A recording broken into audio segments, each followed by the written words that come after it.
बिस्मिल्लाहिर्रहमानिर्रहीम। Dear student, अस्सलाम वालेकुम। आई होप आप सब लोग खैर खैरियत से होंगे।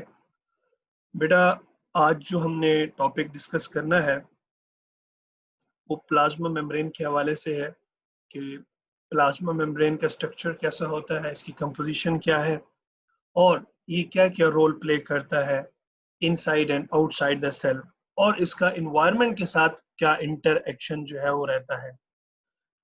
जो हमारा प्रीवियस लेक्चर था, आपको याद होगा, वो सेल के हवाले से इंट्रोडक्शन, ठीक है।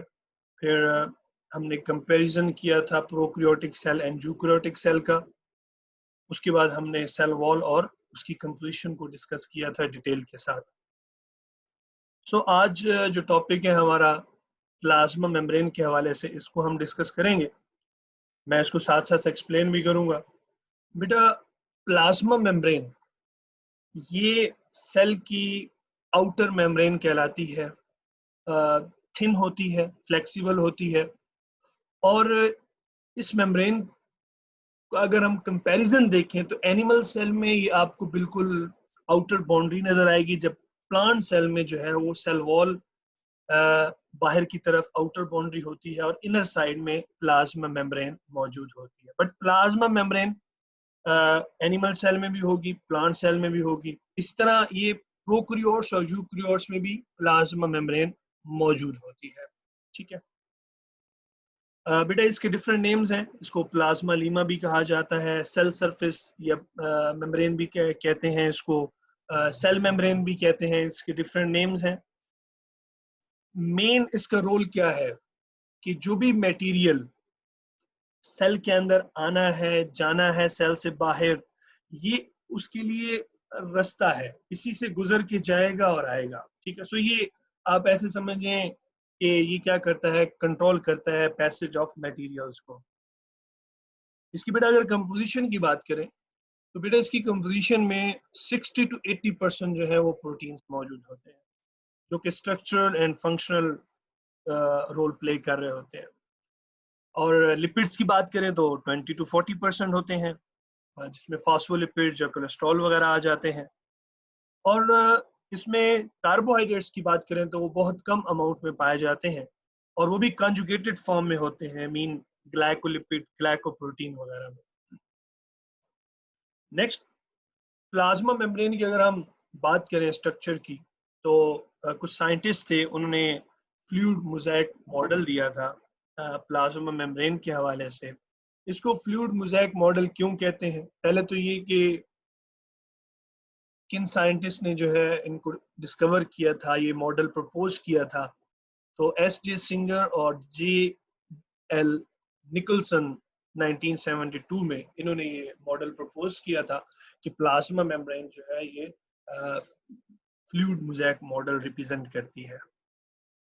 मैंने शुरू में बोला कि हम इसको फ्लूइड मोज़ेक क्यों कहते हैं। बेटा, फ्लूइड फ्लूइडिटी से है, क्योंकि मैंने आपको बताया शुरू में कि प्लाज्मा मेम्ब्रेन जो है ये बहुत ही फ्लेक्सिबल होती है, थिन होती है। सिमिलरली बिल्कुल ये ऐसे आपको शो होता है जैसे किसी रिवर में जो है वो वाटर मूव कर रहा होता है, डिफरेंट वेव्स जो है वो प्रोड्यूस हो रही होती हैं, same like fluid.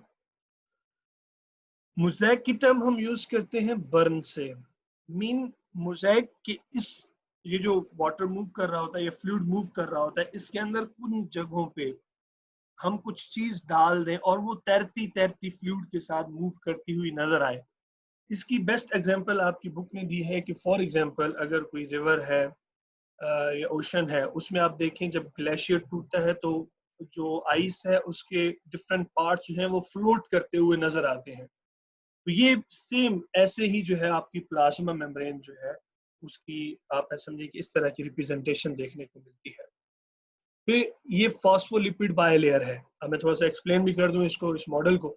Phospholipid bilayer है, मीन के इसमें जो फॉस्फोलिपिड्स हैं वो डबल लेयर बनाते हैं बट अपोजिट।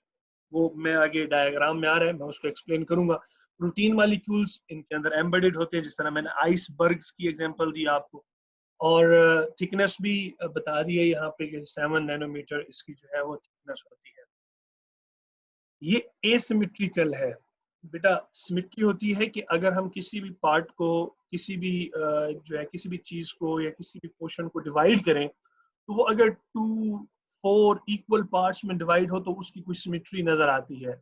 और कोई ऐसी चीज जिसको हम 2 इक्वल पार्ट्स में डिवाइड ना कर सकें, वो डिवाइड ना हो सके, तो वो एसिमेट्रिकल कहलाता है। जो प्लाज्मा मेम्ब्रेन को हम 2 इक्वल पार्ट्स में डिवाइड नहीं कर सकते, सो इस वजह से हम कहते हैं कि जो प्लाज्मा मेम्ब्रेन है ये एसिमेट्रिकल है।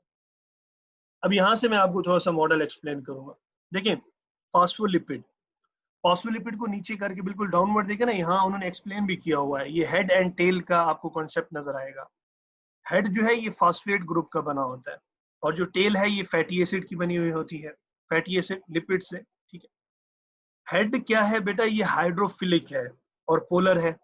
पोलर मीन चार्ज, हाइड्रोफिलिक कहते हैं वाटर लविंग, हाइड्रोफिलिक। ठीक है, और जो हाइड्रोफोबिक, इसकी टेल्स हैं, ये हाइड्रोफोबिक है। Hydrophobic mean water hated, water repellent. अब जरा ये फास्फोलिपिड बायलेयर आपको नजर आ रही है, एक दूसरे के अपोजिट ये मौजूद है। इनकी जो टेल्स हैं जो कि हाइड्रोफोबिक इन नेचर हैं, ये एक दूसरे को फेस कर रही हैं, जबकि जो इनके हेड्स हैं वो क्या कर रहे हैं, वो आउटसाइड द मेम्ब्रेन या इनसाइड द मेम्ब्रेन आपको नजर आएंगे। उसके बाद आप डिफरेंट प्रोटीन्स को देख सकते हो, कहीं चैनल प्रोटीन्स हैं, कहीं पेरिफेरल प्रोटीन्स हैं, कहीं इंटेग्रल प्रोटीन्स हैं, ये मौजूद हैं अंदर, एम्बेडेड है। ठीक है, उसके बाद आप देखोगे कि आपको ग्लाइकोप्रोटीन को राइट साइड पे ग्लाइकोप्रोटीन ब्रांच फॉर्म में नजर आएगा, कॉन्जुगेटेड फॉर्म में। अब ऊपर यानी कि जो ब्रांच आपको नजर आ रही है एक शाख की तरह, टहनी की तरह, दरअसल ये ऊपर अटैच है किसके, प्रोटीन की। सो ये कॉन्जुगेटेड मॉलिक्यूल है ग्लाइकोप्रोटीन। तो ये है फ्लूइड मोज़ेक मॉडल जो आपको पता होना चाहिए। ठीक है, उसके बाद नेक्स्ट हमारे पास आ जाता है ये जो प्लाज्मा मेम्ब्रेन है। इसमें हमने 3 चीजें पढ़ी, प्रोटीन, लिपिड्स एंड कार्बोहाइड्रेट्स। तो तीनों का इस मेम्ब्रेन में अलग अलग रोल क्या है, इसको भी हम डिटेल से डिस्कस करेंगे। सबसे पहले हम रोल ऑफ प्रोटीन देखते हैं। रोल ऑफ प्रोटीन में सबसे पहले हम बात करते हैं चैनल्स की एंड कैरियर्स की। डायग्राम में मैंने अभी आपको दिखाया भी है। चैनल्स ये वो प्रोटीन्स हैं जो पर्टिकुलर सब्सटेंसेस को फ्रीली मूव करा रहे होते हैं इनसाइड एंड आउटसाइड।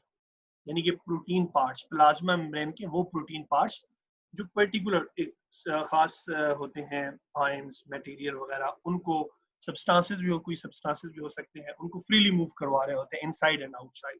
बट जो कैरियर्स हैं ये सिलेक्टिव सब्सटेंसेस को लेके आते हैं। ये नहीं है कि हर सब्सटेंस या हर मॉलिक्यूल, हर जो भी ऐसे एलिमेंट्स वगैरह हैं वो मूव कर जाएंगे इनसाइड, ऐसा नहीं होता। ये सिलेक्टिव कैरियर्स जो हैं ये सिलेक्टिव सब्सटेंसेस को इनसाइड मूव करवाएंगे। दूसरे नंबर पे एंजाइम्स। बेटा एंजाइम्स के बारे में मोस्टली कहा जाता है कि enzymes are protein in nature. ठीक है, यहाँ पे जो हम बात करेंगे प्लाज्मा मेम्ब्रेन में जो एंजाइम मौजूद है, यानी कि जो प्रोटीन का रोल प्ले कर रहा है, दिस वन इज एडिनिलेट साइक्लेस। ये काम क्या करता है, ये एटीपी को कन्वर्ट करता है इनटू साइक्लिक एएमपी। अब साइक्लिक एएमपी क्या है बेटा, आपकी बुक में बताया हुआ भी है कि this one is second messenger.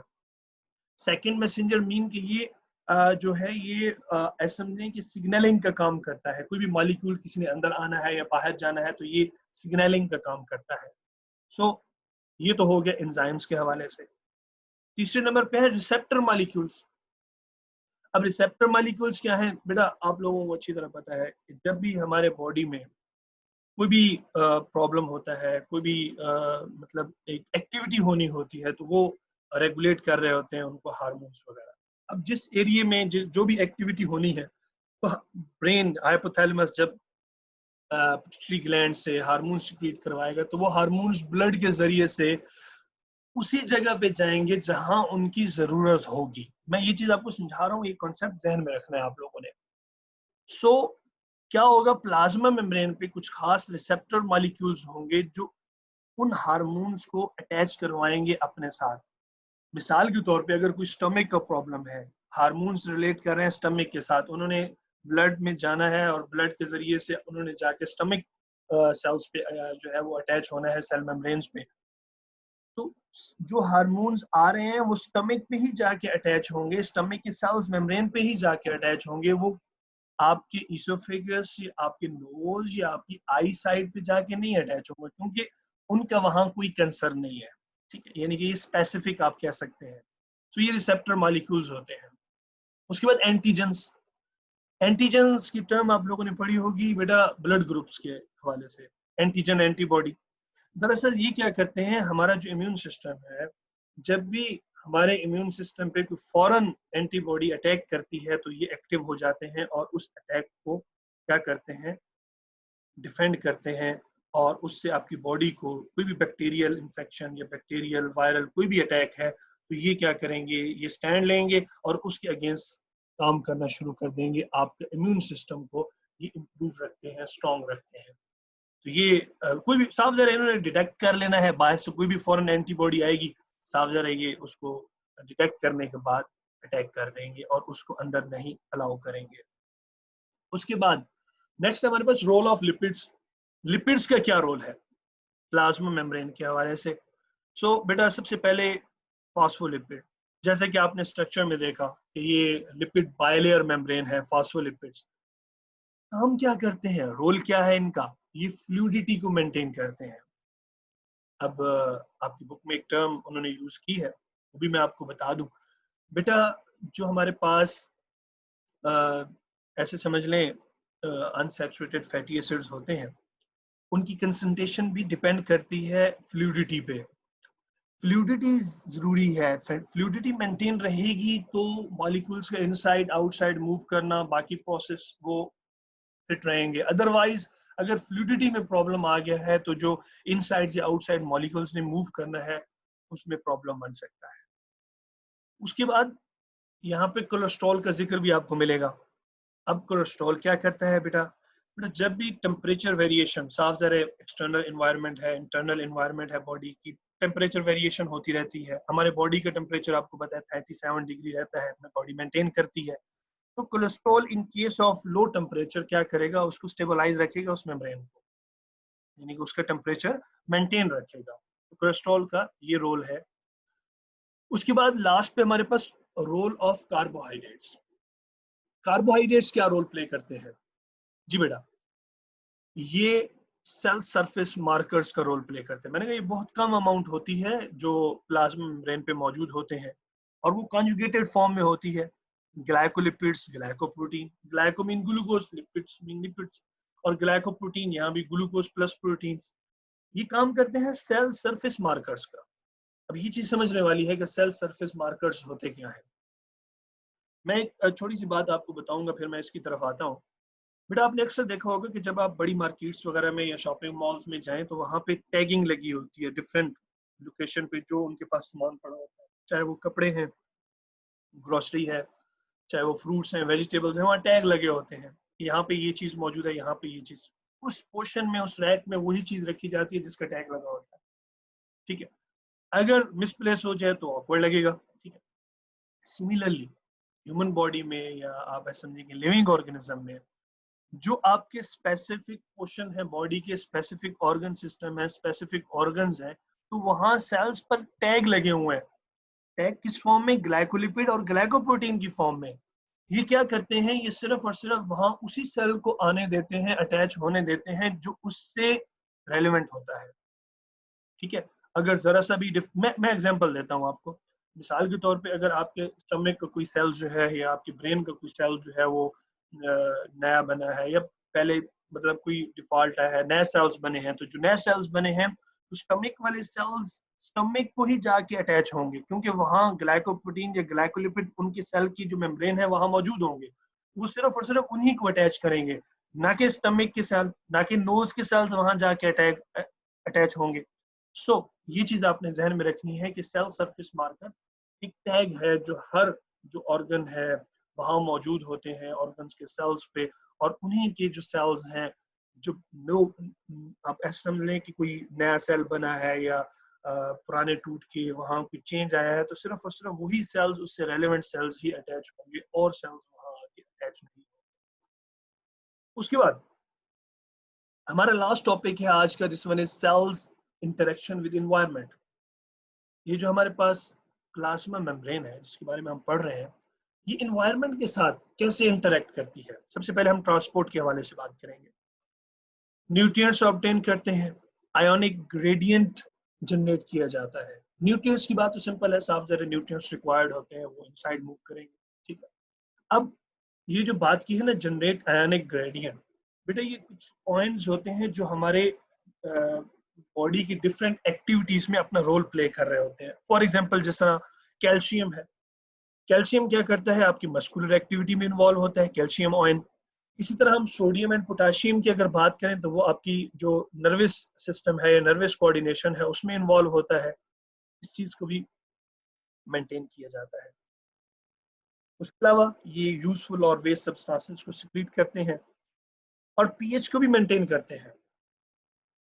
PH maintain mean कि ये पीएच एंजाइम एक्टिविटी में बहुत अहम रोल प्ले करती है। एंजाइम एक स्पेसिफिक पीएच में परफॉर्म करते हैं, अगर पीएच की वेरिएशन होगी तो एंजाइम अपना फंक्शन जो है वो परफॉर्म नहीं करेंगे, ठीक है। सो नेक्स्ट हमारे पास है कि एज ए सेमी परमिएबल ये प्लाज्मा मेम्ब्रेन कैसे रोल प्ले करती है। सो सेमी परमिएबल में सबसे पहले हम डिस्कस करेंगे कि ये कुछ जो डिसॉल्व सब्सटेंसेस हैं उनको अलाउ करती है सेमी परमिएबिलिटी, ठीक है, और कुछ जो है उनको रोकती है। उसके साथ साथ उन्होंने बताया कि जो लिपिड सॉल्युबल सब्सटेंसेस होंगे या कुछ गैसेस का जिक्र है, ऑक्सीजन, कार्बन डाइऑक्साइड वगैरह, ये इजीली पास हो जाएंगे। बट जो चार्ज पार्टिकल हैं वो इजीली पास नहीं होंगे, उनको थोड़ी सी डिफिकल्टी का सामना करना पड़ सकता है। उसके बाद अगर हम बात करें मूवमेंट की, मूवमेंट कैसी कैसी देखी जाती है, तो बेटा मूवमेंट को हम वैसे तो यहाँ 4 कैटेगरीज डायरेक्ट बता दी हैं, लेकिन मैं इनको थोड़ा सा एक्सप्लेन करता हूँ। मूवमेंट दो तरह से, या एक्टिव ट्रांसपोर्ट या पैसिव ट्रांसपोर्ट। एक्टिव में क्या होगा, एनर्जी यूटिलाइज होगी, एटीपी यूटिलाइज होगी, और उस एक्टिव ट्रांसपोर्ट में हमारे पास एंडोसाइटोसिस आता है और एक्सोसाइटोसिस आता है। जबकि पैसिव ट्रांसपोर्ट में क्या होता है, एनर्जी यूटिलाइज नहीं होती, ठीक है, और इसमें डिफ्यूजन और ऑस्मोसिस आ जाते हैं। इनसे आप लोग फेमिलियर हैं, जैसा आप जानते हैं मूवमेंट जो है वो मूव करते हैं from higher concentration to lower concentration through semi permeable membrane, ठीक है। अब अगर मैं बात करूं एक्टिव ट्रांसपोर्ट की जिसमें एनर्जी रिक्वायर्ड होती है, तो ये दो टर्म्स हैं, endocytosis and exocytosis. Endo outside, exo inside, ठीक है। साइटोसिस मीन सेल, मतलब सेल की इनसाइड या आउटसाइड ब्रेकडाउन, लाइक एक्सोसाइटोसिस है, मैंने आपको बताया कि इनसाइड द सेल, जैसे कि फूड पार्टिकल्स हैं, जब वो सेल के अंदर मूव करते हैं, एंगल्फ होते हैं, तो वहां जब उनकी ब्रेकडाउन होगी तो वो एक्सोसाइटोसिस कहलाएगी, इनसाइड द सेल। और जो वेस्ट मटेरियल या जो कुछ पार्टिकल सेल से बाहर जाएंगे, उन्होंने मेम्ब्रेन से बाहर जाके जो है वो डिस्ट्रॉय होना है, तो बाहर जब सेल के बाहर वो पार्टिकल, वो सब्सटेंस जाएगा और उसकी ब्रेकडाउन होगी तो वो एंडोसाइटोसिस कहलाएगा। बेटा ये तो था हमारा आज का टॉपिक, ठीक है। अब हम चलते हैं आप लोगों को जो होम टास्क देना है उसकी तरफ। और होम टास्क में बेटा ये आपका जो टास्क है ये आपने हर हाल में कंप्लीट करना है। आपने वाइट पेजेस लेने हैं, असाइनमेंट राइटिंग है ये, और इसमें मैं कुछ टॉपिक्स आप लोगों को बताने जा रहा हूँ, वो आप लोगों ने लिखने हैं। ये इसलिए बेटा जरूरी है कि इस असाइनमेंट के मार्क्स होंगे, और ये मैं जैसे जैसे मेरे पास मैक्सिमम लेक्चर कवर हो जाएंगे तो मैं साथ साथ आपको असाइनमेंट्स देता जाऊंगा। तो ये जो असाइनमेंट टॉपिक्स है बेटा, ये आप लोगों ने नीट एंड क्लीन लिखने हैं, हेडिंग देनी है, साफ ज़रा फर्स्ट असाइनमेंट है तो आप लोगों ने असाइनमेंट का नंबर देंगे, चैप्टर का नंबर देंगे, और ये टॉपिक आप लोगों ने लिखने हैं। कोशिश कीजिएगा कि आप लोग इनको अपने अल्फाज में लिखें। टॉपिक कौन कौन से हैं बेटा, सबसे पहले हमारे पास आ जाता है बेसिक प्रिंसिपल्स ऑफ बायोलॉजी। जितने भी बायोलॉजिकल टेक्निक्स हैं इनकी डिटेल की तरफ नहीं जाना बेटा, आप लोगों ने इनके बेसिक प्रिंसिपल्स पे फोकस करें, ठीक है। आप लेक्चर से भी हेल्प ले सकते हैं, आप बुक से भी हेल्प ले सकते हैं, आप इंटरनेट से भी हेल्प ले सकते हैं। उसके बाद है comparison between prokaryotes and eukaryotes. बेटा कंपैरिजन में दोनों चीजें आ जाती हैं, सिमिलैरिटीज भी डिफरेंसेस भी, तो ये चीज आपने जहन में रखनी है, इसको भी आपने डिटेल के साथ कम से कम 5 या 6 पॉइंट्स जरूर होने चाहिए। उसके बाद आपने फ्लूइड मोज़ेक मॉडल को लेबल करके ड्रॉ करना है, वो भी आपके पास इस वीडियो में मौजूद है। मैंने इजी जो है वो फ्लूइड मोज़ेक मॉडल की जो है वो पिक यहाँ ऐड की है ताकि आपको बनाने में आसानी हो। अगर क्वेश्चन आ जाए फ्लूइड मोज़ेक मॉडल पे तो आप इजीली बना सकें और लेबल कर सकें। एंड द लास्ट वन, कि बेटा अभी जो हमने प्रोटीन्स, लिपिड्स और कार्बोहाइड्रेट्स का रोल पढ़ा है प्लाज्मा मेम्ब्रेन में, तो वो आप लोगों ने डिटेल के साथ लिखना है, एक्सप्लेन करना है अपने अल्फाज में। तो बेटा ये असाइनमेंट है जो आप लोगों ने लिखनी है, ये कंपलसरी है, इसके मार्क्स होंगे जैसे ही कॉलेज ओपन होंगे, जितने टॉपिक्स हम पढ़ लेंगे, जितनी असाइनमेंट्स हो जाएंगी, उन मार्क्स इंक्लूड करेंगे। आपके एग्जामिनेशन में भी ये क्वेश्चंस आते हैं, पेपर का भी हिस्सा बनते हैं, इसलिए कोशिश मेरी ये होगी कि असाइनमेंट में वही टॉपिक्स दिए जाएं जो आपके एग्जाम का हिस्सा बनते हैं, पेपर्स का हिस्सा बनते हैं। ठीक है बेटा, आज के लिए इतना ही। इंशाल्लाह जिंदगी रही तो फिर मुलाकात होगी। Thank you so much and Allah Hafiz.